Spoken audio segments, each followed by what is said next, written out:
Welcome to the MMA Roadshow, episode 549. I am Cold Coffee, and John Morgan is not with me. He's off doing that general manager commentary thing that's just keeping him busy. He wanted to get on this one and try to do it, and actually was suggesting to try to do it on Sunday, since technically that's still part of this week. And ultimately the goal is to keep this streak going and deliver the goods to you guys. Sometimes the goods might be better than other times, but they're still goods, as in that they are a product. Whether or not this product I'm going to deliver to you tonight is actually good is a whole other thing. But it is still the goods. And I was going to come on here and just start telling you, like, oh, hey, since it's my show, I'm going to tell you about what I'm cooking in the kitchen, because it was such a crazy long day. We started with the official weigh-ins today, and then we had to wait a little bit, and then we did the ceremony weigh-ins, and then by the time that's done, I was like, I'm just hungry. I want to get home. I want to eat something. And inside the fridge, I had thawed out some pork belly. So I was like, oh, there's so many ways you can do pork belly.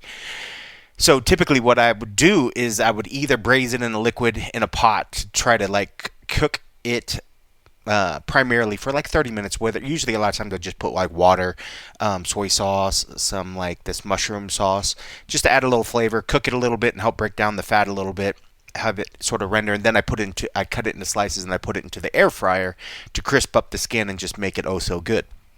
So something that I was just trying to do something different, just because I'm extra like that, and also because recently, not too long ago, actually it's been fucking months now I think about it, Dr. Pepper was on sale.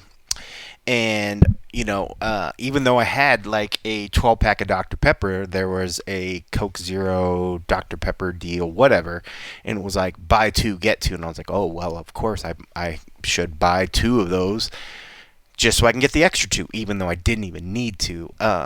So I have 3 12-packs of Dr. Pepper, which now that Cold Coffee is trying to do more of the no-carb, low-carb thing, a can of Dr. Pepper literally will blow out the carbs in a day. So I don't really drink a lot of sodas, but those, I had a friend that was staying over, and I was like, okay, here, I'll buy some of these Dr. Peppers.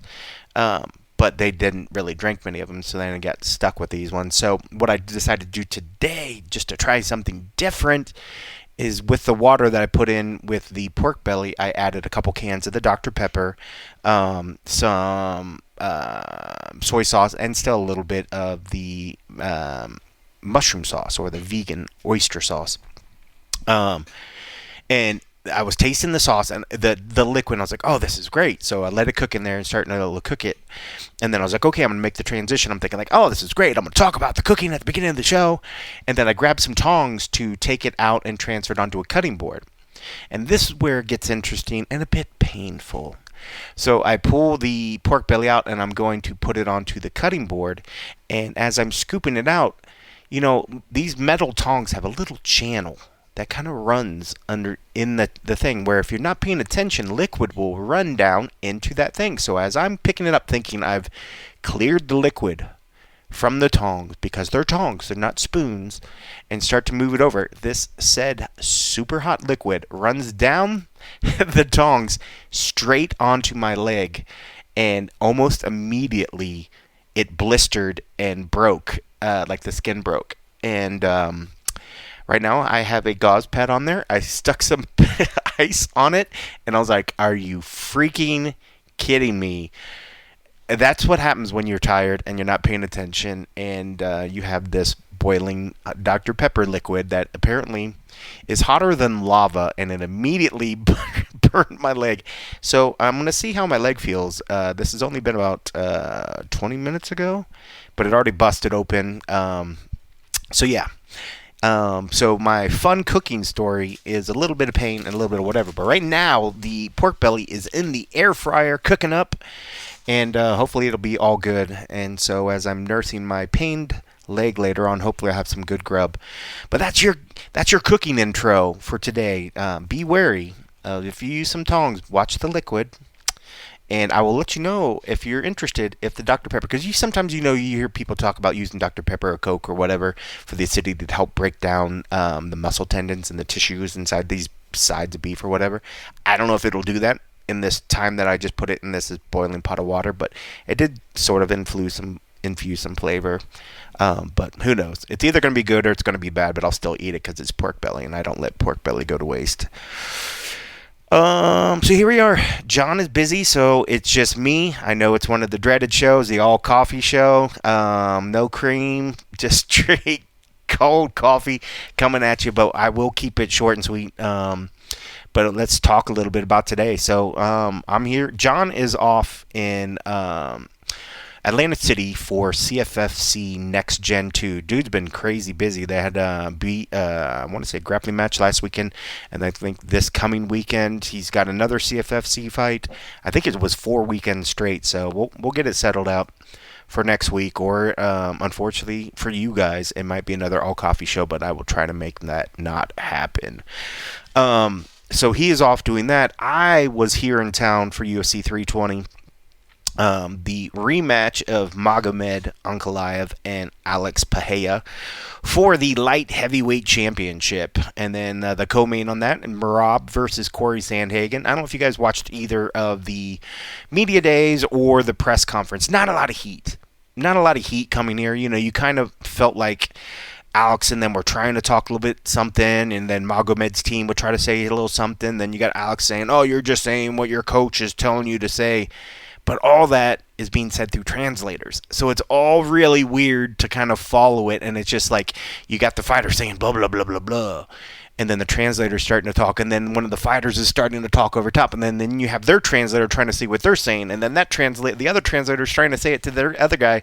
And it was just like you didn't get the heat. You didn't get the whatever. But I appreciate the attempt, at least for these guys, to sort of spice it up, because, you know, there's not a lot of heat on this card. There's a lot of respect. I think even with the Magomed and Alex Pereira, and a lot of people are saying that, you know, Alex was saying, or either Magomed was saying that Alex was ducking him, or Alex was saying Magomed was ducking him, or whatever. I forget what it was. I don't really pay attention to a lot of that stuff. I don't really listen to a lot of the smack talk that goes on, because it just gets caught up in the noise. But there was a lot of talk that they were trying to sort of just beef this up and put some heat. But all in all, I think there's a lot of respect between these two. Even though, you know, if they do sell it up the heat, maybe it would spice it up. But if you looked around the crowd today and you saw, and in the crowd yesterday, there was not a lot of people. So I don't know why that is. One of the other media members asked that and said, why do you think the crowd wasn't filled out? You know, and I was like, I don't know, maybe because, you know, we saw Alex lose, you know, and so maybe that super hype. But when you watch the two guys come out, you know, Magomed's getting the boos, and of course the crowd still loves Alex, but you just didn't get the big crazy fight week like I felt last time. You know, maybe it's just the timing, the end of the year. Maybe dollars are crunched a little bit. People aren't in town, you know, to see this. People didn't come in town for it.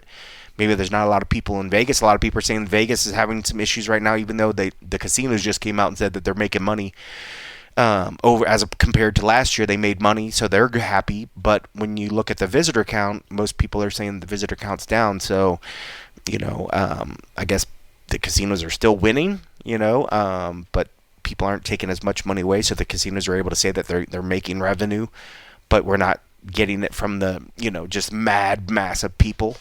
But it certainly doesn't feel like it. You know, it doesn't feel like the town's empty when you go around your everyday life. And when I go down by the strip, you know, outside of what I saw in the venue, not having a lot of people there, it, you know, wasn't, you know, as crazy as you would normally think. But I think there's some other things going on. You know, there's the Aces the other day. Aces got their finals going on. Let's go, girls. Let's bring it home, ladies. That's going on tomorrow. No, that's going... Is that tonight? Oh, that might be tonight. I don't know if it's tonight or tomorrow. I think it might be tonight that they're playing. And then they're playing Sunday as well. And then it goes off to wherever the Lynx are from, Minnesota or something. I don't know. So there's other things maybe going on. But yeah, I mean, you just didn't feel that the crowd was really there. And I mean, it's certainly nothing to the fighters. You know, diehards like you guys that are listening to this obviously are going to appreciate, you know, a lot of the fights on this card. But it was just weird. It was just interesting because, yeah, when you looked around the crowd, and I even tried to pan the crowd a little bit when I was doing the live stream today for the ceremonial weigh-ins, and the crowd was better today than it was for the press conference. But still, you know, there was a lot of empty space in the upper parts of the MGM Grand. We were in the end. We were in the MGM Grand. We weren't even over at the T-Mobile Arena. So yeah. So I don't know. There's that, but going back to the fights, listening to the guys, both guys seem focused.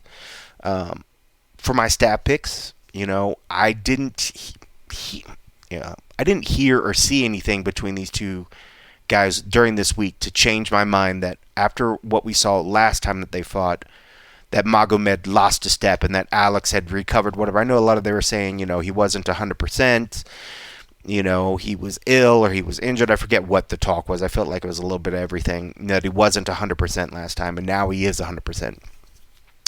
I think what we hear from fighters most times that they're never 100%, and you hate to hear excuses after the fact because it just kind of dumbs it down a little bit, but he's sticking with it, and he says that he's 100% and that he's ready to go, and that he's made improvements from that. But you would need to make some serious improvement because it was crazy. Because even though Magomed didn't get the crazy takedowns that I think a lot of people were thinking was going to happen, he looked great on his feet, which is what everybody thought Alex was going to do. And that if that was then, I happen to think that what's Alex, who everybody knew him as already like a kickboxer and this great striker, what's going to change? If he already did a decent enough job at stuffing the takedowns last time, he just got to be a better striker. From the last time he made more improvements, and now he thinks he's going to make it a striking fight, but then now maybe we're going to end up getting the grappling fight where, Magomed does get a hold of him and maybe gets him down. So, I don't know. It'll be interesting, but I haven't seen anything from looking at the guys today that makes me want to just jump ship. I want to say I picked Alex in the last fight, and then Magomed showed me up, and then I was like, okay, next time I'm going to give the champ the shot. So I'm sticking with that. But, doesn't mean that Alex can't come out there and do what he does. People love him for a reason. The guy just, man, he goes out there and he's just a monster, man. He's a beast. And if he gets those hands going and he's able to, do his thing, he has all the chance in the world. But, man, Magomed is a good striker. It's crazy. I was telling somebody, when I'd seen him train over at Extreme, maybe he was just downplaying his striking. He was just working on just getting some reps or whatever. But he didn't go that very hard. But I wasn't very impressed with what I saw of his striking in the training. But it just goes to show that what you see in a gym is not the full picture. Because when he went out there and fought Alex, it was absolutely incredible, and his striking looked incredible. So I have to think that he's going to look even better now. He doesn't seem like the guy that's just going to be like, oh, I'm the champ, I don't need to keep working. I'm going to assume that he's going to keep building on the momentum that he had when he went into that fight. So I will give the champ the nod in this one, but I'm looking forward to a good fight between those two. So I'd be interested to hear what you guys, who you're kind of picking in this one. Are you guys sticking with the champ? If it was based upon the crowd reaction today, it was clearly going to be a dominating fight from Alex because the crowd just loved him, man. They were just cheering him on, and that's like that. The dude's a star, man. The dude is still a star. His star power certainly didn't fade much, after losing the belt. And he has the likelihood to getting one back. And then there's already people talking, are you going to go up and try to get that third belt? Are you going to try to go up and get the heavyweight belt? And he's like, let me just focus on this one. So it'd be interesting, but I think that fight's going to be great. Looking at the co-main men, Merab and Corey. Corey is a guy that we've been high on for a long time. He's smart. He really studies the game. He breaks opponents down. He does a really good job. But, man, Merab is Merab. But, boy, did you guys see the size difference between those two? Corey is not a small dude. Maybe it's all just the height, the height difference. But, Sean was a taller guy than Merab, and we saw what Merab does. So I'm expecting Merab to do the Merab things that he does.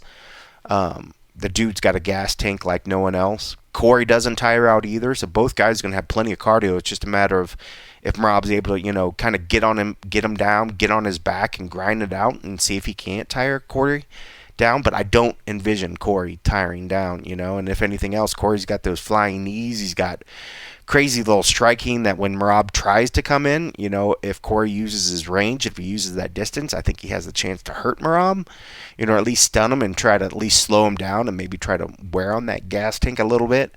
Maybe he could throw some strikes and, try to hurt those arms, try to hurt those legs. But, man, Merab's just a beast, man. He's a machine. He's a machine for a reason. So I did lean Marab on that one as well. But that's no offense to Corey. I mean, just who's going to pick against Marab right now? I mean, like against anybody. I think Corey's got a good chance to, make it a good fight, but I still think Marab's going to be the guy that gets it done. So it's a good card. I mean, I don't know if you guys want me to go down and break down. I'll tell you some other fights that I think are pretty cool. I mean, the Yuri Prohaska and Khalil Roundtree. I mean, I love Khalil. I mean, we've talked about Khalil time and time again. This guy, when he goes out and gives his interviews, he puts his heart on his sleeve. He tells you how it is. I love the fact that, me as a guy that's trying to go through my own weight loss journey, when I look at Khalil and look how good he looks, and when I see what he used to look like and what he did, it's just inspiring. And I just like the dude, man. I just like the fact that he goes out there, he fights dudes for a living, but he also, he's got a big heart, and he's, free to kind of show it and talk about things. And I think that's cool, because if anybody ever, you got a lot of times people say, oh man, when a guy talks about feelings and that, man, they're just soft, man, they're just gay, man, that's whatever. Yeah, bro, say that to Khalil, please. Like, Khalil's a dude. He's a real dude, man. I like that guy a lot. And this is a tough fight against Yuri, and sad to say, I don't know why, because typically I don't ever pick against Khalil. I don't like to pick against him. Yuri, I did pick against him. And if this means that I set it in the universe for him to go out there and knock, Yuri out in the first round, then you're welcome, Khalil. You're welcome that I did that, and I will take that for you. But, man, Yuri's just focused, man, and that size, man. He's a big boy. He's got some crazy striking. I just hope he doesn't try to get too far out there and just do some wacky shit and then get caught by a big overhand from Khalil and just get knocked the F out. And then I'll be silly because I decided to pick him. I am in the staff lead right now. I'm up by 1, so every pick matters. I'm just trying to ground it out. Let me be the first 4-time MMA Junkie staff pick champ. But there's a lot of time left, and I could still drop the ball and lose it. But I did pick Yuri in that one, but my heart is rooting for Khalil. As weird as that sounds, but I like the Vegas guys, but I do like Khalil a lot. But Yuri said a lot of really good things. He's really, really focused. He got rid of the top knot. He got rid of the crazy hair, and he said he was tired of, it's not about appearances, and, and it's this and that. And, I guess that was his way of sort of admitting that he was getting caught up in the character. And now he wanted to get rid of that and just focus on the fighting again. But he does pull out some crazy shit. I don't know if you guys watched the UFC BJJ 3 last night. Mikey Musumeci is an absolute beast in jiu-jitsu and grappling, and Claudia Gadelha even said she thinks he's maybe the pound for pound best grappler or jiu-jitsu guy out there. Dude started his match last night with like the Daniel what's his name, Karate Kid, Daniel Bob, I'm effing blanking right now, but he had his leg up like a crane kick, like he was going to try to hook the guy, or he was trying to put it out there and have the guy grab it. I'm just like, what is going on? But the guy's good enough to try to do it. But the only reason I say that, because Yuri's the kind of dude that I wouldn't be surprised he tries to pull out some shit that he meditated on, and it came to him in a dream, and now he's going to try to do it in a fight. This would not be a great fight to do that for him, because he has a very, very dangerous guy across from him. Another fight that's very, very exciting that I think a lot of people... This card is actually pretty stinking good, but it starts with the prelims. It starts getting a little bit less, but for the rest of the main card, y'all, it's pretty good. Josh Emmett and Yusuf Zalal. Yusuf, I was really surprised. I don't know what happened or why, but when he came up for the ceremony weighing today, he was getting like the boo. He was getting booed. Like, I get it. Josh Emmett, people love Josh Emmett. He's got the Team Alpha Male, and he actually, I want to say it was, who was it that walked out with him? TJ Dillashaw. Unless I'm mistaken, I think I saw him, and then I was so caught up because I was doing the camera stuff. I really didn't focus on his coach because I was trying to get the shot, and I was messing with my ISO and the blah, blah, blah, whatever. But Dillashaw was around, so, I know a lot of people are digging that, but Emmett got a lot of love, but Yusuf Zalal is a dog, dude. Emmett's got crazy, crazy power. I did pick Yusuf in this because I'm riding the Yusuf train right now, but Josh Emmett has every ability, and probably I didn't look at the odds, but he's probably the favorite as well. But Yusuf, man, that kid is just impressed me. His time coming back and just what he's been able to do. I think he's energetic, and I think he's got great speed, and I think he's got a lot of talent to kind of move around and maybe wear down Josh. But if Josh doesn't wear down and hits him with those big shots, it could be a bad day for Yusuf. But I did lean Yusuf on that one. But regardless, this fight is guaranteed to be fun. I think it's gonna be a lot of fun. And then you got Joe Pyfer and Abus Magomedov. Boy, that's another couple big boys in there throwing hands at middleweight. Who did I pick on that one? I think I went Abus Magomedov on that, or did I go Pyfer? I can't actually remember now. But Joe Pyfer, he's so funny. He came out this week, and somebody was talking about something. He keeps bringing up Mexico. Obviously, when he went down there, got sick or whatever, and then he said some things that he regretted, and he still sort of keeps bringing it up, and I feel like maybe in another year or so he'll stop bringing up the references to Mexico for different stuff. But that should be a fun fight. And then I'm thinking the rest of the card, there's some good fights on there. I think I'd be interested if you guys want to comment. Let me know what fights you're looking forward to. Tiba Gautier and the Tracion Vines is going to be a banger. Daniel Santos and Jusong Yu got moved to a catchweight fight of 153. I believe it was supposed to be a featherweight fight. So I didn't hear the story of what that was, if that was a short-term replacement or whatever. But I'm surprised that they left it as high up on the card as they did, since they had to make it a catchweight. Especially got Patchy Mix coming in there. So that'll be fun to see if he's able to kind of get that UFC win. Edmund Shabazian coming against Andre Muniz. That could be a fun fight. Punahele Soriano against Nikolai Veretinikov. I forget how they actually say that, but that should be fun. Macy Chasson. Okay, Macy Chasson. Was rooting for Macy. And, she's Fortis MMA, so I love that team over there. But Macy Chasson, man, I cannot understand why it seems we have so many problems, like with the weight thing. And I know she's only, I think maybe it's been 2 times where she actually missed, but I feel like there's been struggles multiple times, and even when times had to get changed, their fights got changed to a different weight class or something, like... She's talented. She's so talented, but she's got to get that figured out. Or they're going to let her go. And I think even after this, depending on what happens with this, the UFC, I could see them getting just enough is enough and cutting her if she doesn't win this fight. So you never know. Sometimes they cut people even after they win. We've seen that happen before. Basharat against Gutierrez. That's going to be that's going to be a banger. Ramiz Brahimai and Austin Vanderford, or Mr. Van Zant, is going to come in there. That should be a fun fight. And then starting off with Veronica Hardy and Brogan Walker. Couple hotties to start the card to get it fired up. It's a good card. I don't know what would you guys rate this card? I think it's a pretty stinking good card, especially when you look at the 2 fights at the top. 8 out of 10? Would you give it an 8 out of 10? I mean, maybe a 9, 8.5, 8.5 maybe. Let's give it an 8.5, 8 to 8.5, maybe. Maybe 8. I'd say maybe an 8. I think it's a solid card.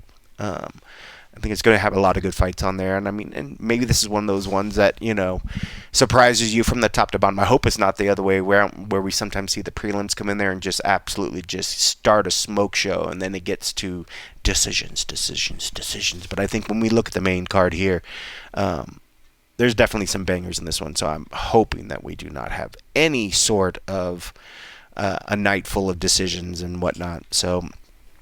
I'm fingers crossed. So, well, there's that card. I'm trying to think what else is going on. What else do you guys want to talk about? Well, since you're not saying anything, I could wrap it up. What do we run about? 24 minutes? I wanted to try to make it 30 minutes, because then I also wanted to check the bandage on my leg to see if it's actually what the blister looks like underneath. But I'll give it a check in a little bit. But I think it's a good card. But sometimes on these cards when you look and see, sometimes they can be a little misleading. But when I look at it, I think it's a pretty good card. I almost forgot. Yesterday, I got to go. Was it yesterday? Or was it Wednesday? Yesterday. No, it was the day before. We got to see the Smashing Machine after for a little, what do you call it? Because I think that it actually opens up today. So we got to see the Smashing Machine. They're at Red Rock. So we did the media day. And then I had enough time to go home, drop the gear off, and then I drove straight over there because they first said that there was like, oh, there's going to be a reception at the Happy Dad Lounge in the Apex, and there's going to be beverages and snacks or beverages and food. So when most of us read that, I read that, and I immediately thought like frosty beverages, alcoholic beverages. You know, when you say it's in the Happy Dad Lounge, Happy Dad's like a drink company, right? You know, so I was thinking, okay, we're going to have some drinks, we're going to get a little pregame, then we're going to go watch the Smash Machine, and then there's a reception there, and then we're going to go home, and then I'm just be like, yeah, and then get ready for the next day or whatever. So, as the thing wrapped up in the media day, they were like, hey guys, there's some sandwiches in the back of the room, and there's some sodas and waters and stuff, and I said, oh, but I thought there were like beverages and whatever. He's like, yeah, there's sodas and there's water. I was like, oh, I guess I'm the degenerate that just read beverages and immediately thought that it meant alcoholic beverages, but it did not. But, and we didn't even go to the Happy Dad Lounge. We just stayed in the media room. That being said, we did that, and then we went to the Red Rock. I love the Red Rock. It's a really, it's a nice casino. It's on the edge of town. You know, so if you ever come in town, I know we've talked about it before, you know, you want to get away from the Strip and maybe look at places that, you know, are a little bit further away. And it's also on the way if you want to go out to the Red Rock National Conservation Area and out that way. That's the way you'd want to go. But it's beautiful. But they have the movie theater in there. There's also a bowling alley in there, which is really cool. So we go in there, checked in, and then we go into, they had popcorn and these Smashing Machine t-shirts, which I think mine made it home. I hope I didn't leave it at the lounge. I will tell you that in a second. Now I think about it, I was like, I think I lost my shirt somewhere that night. Oh well, whatever. So the Smash Machine. A lot of people were talking very, very highly of this. And it was a good movie, but I will tell you this, and if I had to give you a tip so that if you had to, that would maybe improve it, was a documentary made called The Smash Machine. This movie might as well, from what I was told, I have not seen the documentary, this movie was like a remake of the documentary.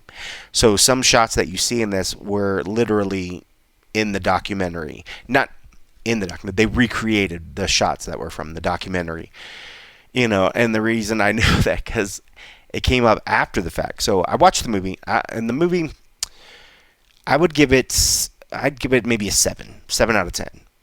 And the reason I say that, because if you're not an MMA fan, if you don't know who Mark Kerr, if you don't know who Mark Coleman is, if you don't know, you know, MMA, I don't think there was enough there to engage the regular fan to be like, why do I care about this story? Why do I care about this guy? I know this is The Rock, and that's Emily Blunt, you know, so you're gonna have people that watch it just for that, but. When I knew after the fact that it was kind of recreation of documentary, then I think I would have give it more leeway, and maybe I would give it like an 8 or something, because then I'd say, okay, this is a recreation. I took it as it was on its own and thought that some of the shots were a little confusing and just left a little to be desired, like, that was a weird jump to that little part, whatever. But then when you find out it's kind of taken from the documentary, you're like, oh, okay. So after the movie, we go to this reception in the Rouge Room. And the reception's, as soon as you walk in, beautiful women with these drink trays with old fashions and then some non-alcoholic drink. I didn't try that one, but it sounded delicious. So we get these old fashions, and then immediately see Mark Coleman right there.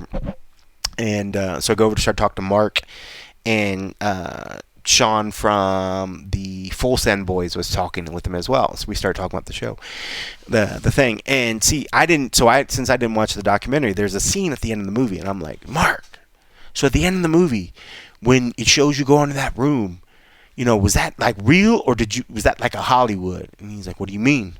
I said, at the end of the movie, there's a scene where you go into this room and you're sitting there by yourself. And he's like, well, what do you mean? I said, Mark, there's a scene at the end of the movie where you walk in the room and you're sitting there. And he's like, well, did you watch the documentary? I was like, no, I didn't see the documentary. Oh, well, if you watch a documentary, you'd see that that's in there. And I was like, oh, okay. I did not see the documentary. I was thinking that my English had broke down at some point and he wasn't comprehending anything that I said. But he went on to go on and actually gave us a great, history of the time and the stuff that he had to do, and some of his thoughts about what he had hoped that they had portrayed in the movie. But I will tell you, Ryan Bader plays Mark Coleman, and it was hard for me to not look at Ryan Bader thinking this is Ryan Bader playing Mark Coleman, as opposed to, at least with The Rock, I felt when they tried to do some more makeup, I was like, okay, I'm going to give him the benefit of the doubt.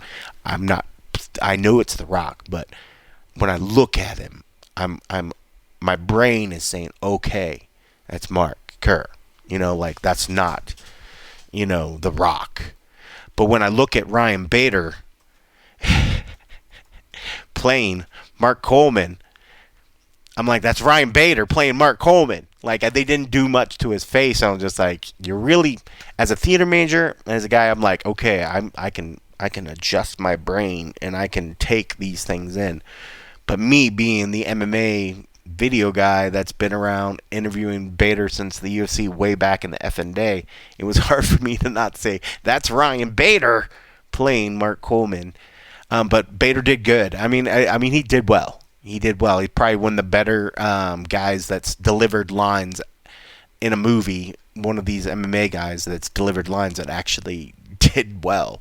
Like Gina Carano in The Mandalorian.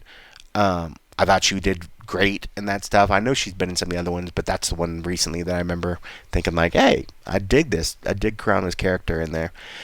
But yeah.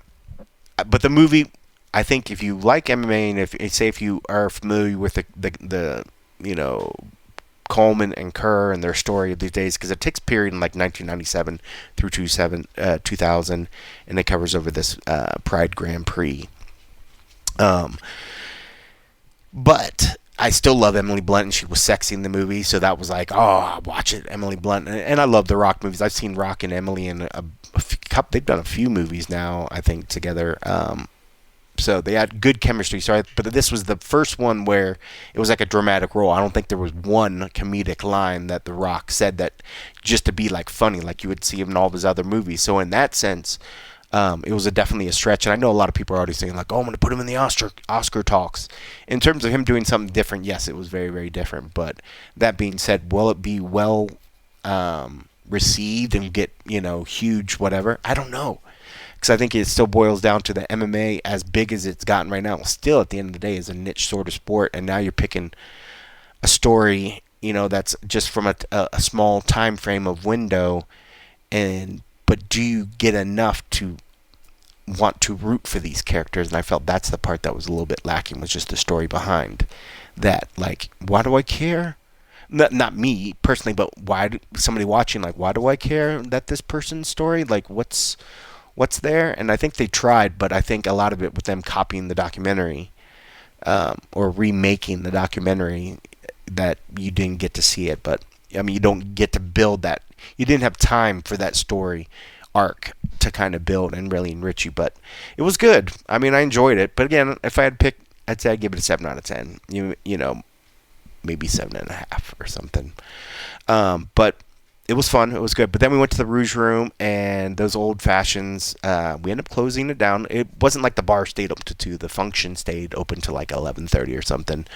And I had me a few old fashions and then decided to come home. And we had to get the sleep in because we had big day of the press conference after that. But it was good. It was fun. So if it does come to your area, check it out. But if you have the ability to see the documentary, which I might go back and actually now watch the documentary afterwards, even though I've seen the movie, but I think it would maybe make the movie make more sense to you, some of the things you see in it. But still, it's kind of cool to see an MMA movie being made that's not like a joke movie like, Kevin James, I think, did a MMA movie or whatever, but it was more like comedic. This is a serious, dramatic piece. So it was pretty cool, though. But there's your episode of Food Talk, Burn Talk, UFC 320 Talk, and then my quick movie review of The Smashing Machine. But I will tell you, the Rouge Room at the Red Rock is a fine establishment that has some serious talent there. Should you get a chance to visit the Red Rock and get in there, I think you will enjoy yourself. So that's that. I appreciate you guys sticking with me. I know it was short and sweet. I'm going to take this wrap off my leg here in a little bit and see how bad it is. And hopefully the pork belly I put in the air fryer is ready to... I should have probably flipped it a couple times while we've been taping, but I didn't want to stop talking to you guys, which I guess is just me talking to myself, acting like I'm talking to you. But you get it. Well, hopefully next week everything will be back to normal. I know John's going to be busy, but we're going to try to get him back on here and have a proper episode for you so we don't have to have 2 weeks of coffee only, because I will not have seen a movie next week and I would not have been at a reception, so I don't know what I'm going to talk about. But I hope it wasn't so bad. I hope it was bearable enough for you guys. And again, go into the channel. Let us know what fights you're looking forward to on the UFC 320. What fights you think may be flying under the radar. And we can chat a little bit after it. I know there won't be a and a half show. We still need to kind of get that sorted out. Whatever we're going to sort of do to sort of replace that stuff. And I don't. Nobody wants to hear me do a and a half show. That would not be good. But I hope you did enjoy this one, and I don't want to keep lingering on. I've wore enough of your time in your ear, but let us know what you're excited about on UFC 320. We'll be back to normal next week, hopefully. But baby, the streak keeps going. We do what we got to do. So I appreciate you guys for listening, and thanks for listening.